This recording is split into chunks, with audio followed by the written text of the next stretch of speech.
ፈርቼኩ ዚንክ ፕላስ ለለም ቀልቡ የታዘዘ በፍቅርት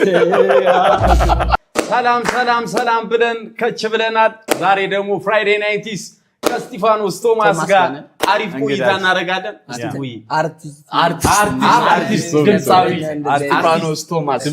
ስቲፋኖስ ቶማስ እዚህ ድረስ መጥተህ ተጋብዘህልን አሪፍ ጊዜ እንደምናሳልፍ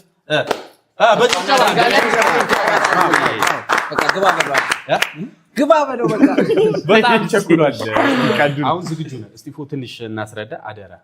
የብራችን እያለቀ ነው። በቃ ተመናመን ባይ ዘ ዌይ አሁንም ሽልማታችን እንደቀጠለ ነው። ያሳቀን ሰው 1000 ብር ይወስዳል።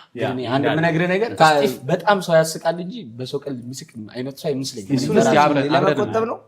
እንትንስ ከ1000 ብር ነው ጅማሬ ወይስ ከዛ በታች መስጠት ይቻላል? ነው በየዙሩ ለሚያስቀን ሰው 1000 ብር ፋይናል ላይ ግን 100,000 ብር እንዳለው 100,000 ብር አንድ ሰው ነው የሚሸለመው። እሺ አሁን እኔ ግን መጥቶ አስቆይ ለሄደው ና ብዬው መስጠት ይችላል። 1000 ብር ምንም ችግር ላሳቀን አንተ ስለሳቅ ብቻ ሳይሆን ከአራታችን አንድ ሰው ሳቅ ግዴታ መሸለም አለ። 100 ብር ምናምን አይቻልም። ካሽ ካለፈ 1000 ብር ካሽ ይችላል።